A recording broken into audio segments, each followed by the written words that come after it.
سلام به دوستان نازنینم. به کانال آینه عبرت خوش اومدید. داستان امشب در مورد دختری به اسم رها. دختری که سادگی و اعتماد بیجا مسیر زندگیشو به کلی عوض کرد. توی یکی از محله‌های آروم شهر دختری زندگی می‌کرد به اسم رها. 19 ساله با چشمانی پر از رویا و قلبی بی‌ریا. خانوادش مذهبی و سختگیر بودن، اما رها مثل خیلی از دخترای همسن و سالش دلش میخواست طعم آزادی رو بچشه. عاشق بشه و کسی رو پیدا کنه که بهش توجه کنه و دوستش داشته باشه. توی مسیر رفت و آمدش به دانشگاه همیشه یه مغازه لوازم آرایشی نظرش رو جلب میکرد. با ویترینی رنگارنگ و دلفریب. صاحب مغازه پسری بود خوشپوش و خوش زبان به اسم سامان. حرف زدنش شیرین بود و نگاهاش گرم. رها بارها از اون مغازه خرید کرده بود، ولی یه بار که داشت رژ لب تست میکرد سامان با لبخندی ملیح نگاهش کرد و گفت این رنگ واقعا بهتون میاد، خوش سلیقه اید. دل رها لرزید. یه حس تازه، یه شور عجیب توی وجودش دوید. لبخند زد و گفت ممنونم. از اون روز به بعد هر بار که به مغازه میرفت چند دقیقه‌ای با سامان گپ میزدن. کم کم صمیمیتر شدن. یه روز که برای خرید ریمل رفته بود سامان گفت فعلا تموم شده، ولی اگه خواستید شمارتون رو بدید بیاد خبرتون میکنم. رها از شنیدن این پیشنهاد قند تو دلش آب شد. شماره‌شو داد. همون روز عصر سامان زنگ زد و گفت رها خانم، ریملی که میخواستید رسید. تشریف میارید؟ رها با شوق و سری آماده شد و به مغازه رفت. اون روز حتی بیشتر از همیشه به خودش رسید. سامان با دیدنش لبخند گرمی زد. لبخندی که بوی محبت میداد. چند دقیقه‌ای دوباره با هم حرف زدن. از هر دری، خودمونی و صمیمی. اون شب سامان پیام داد. سلام رها جان، خوبی؟ خواستم بپرسم از ریمل راضی بودی؟ تستش کردی؟ رها جواب داد آره عالی بود. سامان نوشت جنسش خوبه ولی روی چشمات خیلی قشنگ‌تر دیده میشه. از اون شب به بعد پیام ها بیشتر شد. بهونه‌های کوچیک، جمله‌های قشنگ، تعریفایی که دل رها رو می‌لرزوند. سامان کم کم از علاقش گفت، از عشقی که توی دلشه، از احساسی که شبیه فیلمای عاشقانه است. رها هم دل داده بود. احساس میکرد سامان تنها کسیه که اونو میفهمه، کسی که بهش اهمیت میده، وقت میذاره براش و حس خاص بودن بهش میده. اما رها نمیدونست که پشت اون لبخندای شیرین و حرفای عاشقانه نیتی جز فریب نبود. سامان از همون اول متوجه سادگی رها شده بود. نقشه کشیده بود، نقشه‌ای برای رسیدن به خواسته های خودش. یه ماهی از آشناییشون گذشته بود که سامان پیشنهاد بیرون رفتن داد و گفت اگه پارک یا کافی شاپ بریم ممکنه کسی ما رو ببینه، چون منو خیلیا میشناسن. بهتره یه جای خلوت بریم بیرون شهر. رها دودل بود ولی با اصرار سامان دل به دریا زد و رفت. سامان ماشین رو گوشه دنج پارک کرد. شروع کردن به صحبت. از عشق گفتن، از حس خوب با هم بودن. رها برای اولین بار بود که با یه پسر خلوت میکرد.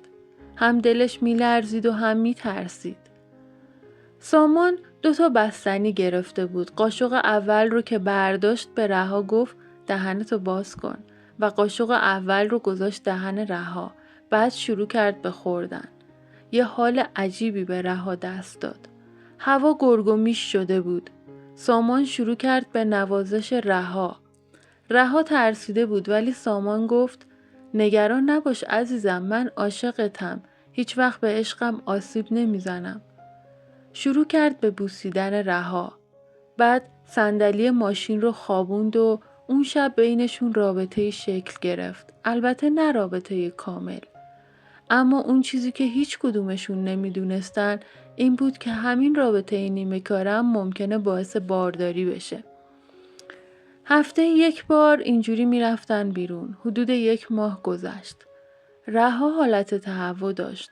اولش فکر کرد چیزی نیست تا اینکه قاعدگیش هم عقب افتاد. خیلی نگران شد. با ترس و لرز زنگ زد به سامان. سامان، من میترسم باردار شده باشم. سامان خیلی خونسرد گفت محاله، تو هنوز دختری، من که آسیبی بهت نزدم. رابطه ما کامل نبوده که حامله بشی. برو آزمایش بده، مطمئن میشی که چیزی نیست. رها آزمایش داد و جواب مثبت بود. دکتر بهش گفت برای بارداری نیاز به رابطه کامل نیست. انگار آسمون روی سرش خراب شد. زنگ زد به سامان. سامان جواب نداد. پیام داد، گفت که سامان، جواب بارداری مثبت، تو رو خدا کمکم کن.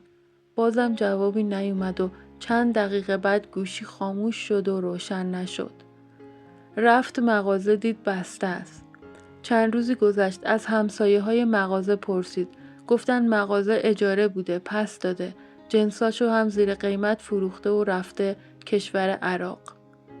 رها مونده بود تنها و با یه شکم که هر روز بزرگتر می شد و ترسی که توی دلش ریشه می زد. خانواده‌اش بیخبر بودن، اما مادرش که تغییراتشو می دید بالاخره شک کرد. با رها حرف زد. رها با حقحق و بغض همه چی رو گفت. مادرش زد توی سر خودش، گریه کرد. راهی نداشتن جز گفتن حقیقت به پدر رها. پدرش طوفانی شد. برای اولین بار دست بلند کرد روی دخترش. ولی بعد از گریه و فریاد مجبور شدن یه تصمیمی بگیرن. مدتی به شهر دیگه‌ای رفتن. رها زایمان کرد بدون اینکه حتی به چهره نوزادش نگاه کنه. بچه رو به پرورشگاه سپردن. مدتی بعد برگشتن خونه، اما رها دیگه اون دختر سابق نبود. سالها گذشت. رها حالا 23 ساله شده بود. زیبا، با وقار، تحصیل کرده. خواستگار زیاد داشت، اما هر بار که حرف ازدواج می شد گذشته مثل سایه‌ای تاریک روی دلش می نشست. خانواده‌اش می ترسیدن کسی چیزی بفهمه. رها وانمود می کرد بی تفاوته، ولی توی تنهاییش همیشه گریه می کرد. حالا رها می دونه اعتماد بیجا چه تاوان سنگینی داره. می دونه که عشق بدون شناخت مثل راه رفتن توی مه پر از خطره. و هر بار که یه دختر جوون رو می دید که با هیجان از دوست پسرش حرف می زنه دلش می لرزید. این داستان واقعیه، داستان دختری به اسم رها، دختری که قربانی اعتماد شد. اما این فقط داستان رها نیست. این قصه هزاران دختر دیگه است که توی سایه ناآگاهی، بی تجربگی و بی پناهی گرفتار رابطه هایی میشن که تهش جز درد و پشیمونی نیست. رها هنوز زنده است. نفس میکشه، اما با خاطره‌ای زندگی میکنه که هیچ وقت پاک نمیشه. اگه از این داستان خوشتون اومد حتما لایک کنید تا به هم انرژی بدید. نظراتتون برام خیلی با ارزشه و اگه هنوز کانال رو سابسکرایب نکردید همین حالا انجامش بدین، چون کلی داستانای واقعی و آموزنده دیگه در راهه. تا داستان بعدی، خداحافظ.